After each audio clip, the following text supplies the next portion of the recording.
Jaeden Mustaf, 6'6", 210, guard forward out of Georgia Tech. He's a junior. He's from Atlanta, Georgia. I believe he played for Overtime Elite in high school. From what I was able to pick up on the timeline, kind of a straight line driver. I believe DDV Apologist was saying that this is a type of like architect that we haven't had in a while at Indiana. A solid shooter and somebody who improved throughout the year. So, is this Mustaf? Yeah. He did improve throughout the year. His last game, he dropped 28. He can score. No doubt about it. He's got a funky-looking jump shot, athletic wing. He's going to start at the 3. I have him slotted there already. I think in an ideal world, just based on kind of what I've been seeing, and we can go more depth into like who we're suspecting that they're going to bring in. Save it for after the because I want to run through. There's 5 commits, 4 commits. So Mustaf seems to fill if we're going like highest level of college basketball, like what I would picture him being on like a Final Four, Elite 8, Sweet 16 type team, because all those Sweet 16 teams are just so good, right? He figures to be an obvious scoring threat, but like low key the 5th option. Like that's kind of what you want from him. He's got a funky looking jumper. He can get his own. What I really like about him is he seems to just play correctly. Makes the right pass, a lot of dribble, penetration, kickouts, very high athletic defensive upside. Defense is, there's metrics to it, and maybe, I don't know what goes into those calculations, but at the end of the day, defense is grit, drive, conditioning, and communication. That's literally all it is. It's 4 factors, mostly conditioning and communication, and just just wanting it. That's all defense is. So like you're on a good team, you're gonna play better defense, straight up. Like you just are. Like so if you think you're gonna win, you're gonna play hard on defense. That's it. So Mustaf figures to be like that athletic kind of glue guy wing that can shoot, is a threat to score, has a very nice mid range, can get to the bucket, can kind of score all 3 levels. Very low volume on the 3-pointers, which is nice.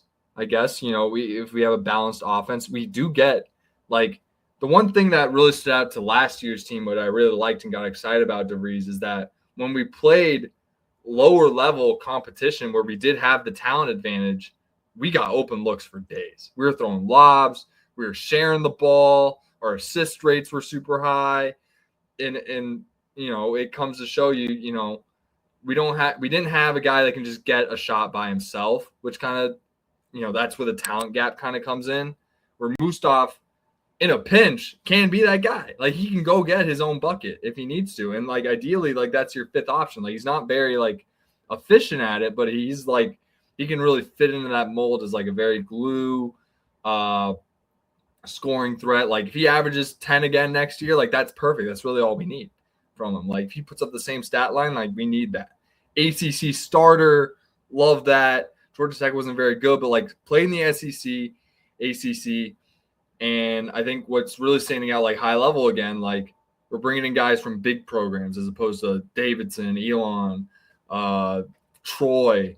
I think that's another big pivot from DeVries from this year to last year, where he's bringing in these guys that played high level ball. Like this guy played Duke last year.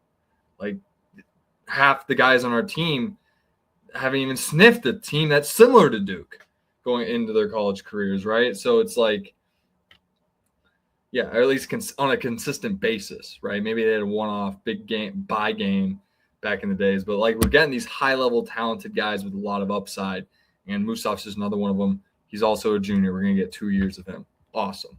Yeah, like let's see that DeVries development, right? Like that's gonna be an important piece of this. Right? And that's something that just remains to be seen. I don't think you can judge it yet.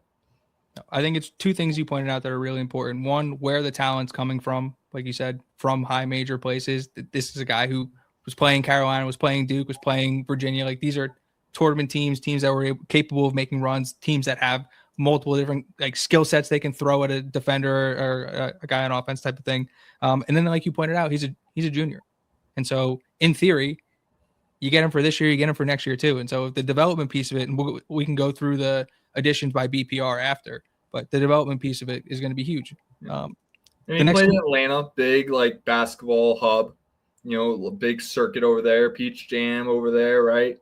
Like been playing against a lot of high-level competition for a long time and has been excelling at it. Hence why he was at Georgia Tech to begin with. Yeah, and then like a lot of good, like it's hard to look at a guy who's a junior in college and be like, well, in high school he was able to bring his team, but there's a lot of that with the guys they brought in where it's like they were accomplished high school players before they ended up being rotational. And if you want to dumb it down, Dorn was the starting 3 last year. This is going to be our new starting 3 in theory. Dorn averaged 8. This guy averaged 10. Upgrade. Bang. Nailed it. Younger. If you just want to dumb it down, like I got that for you too. Checks all the boxes.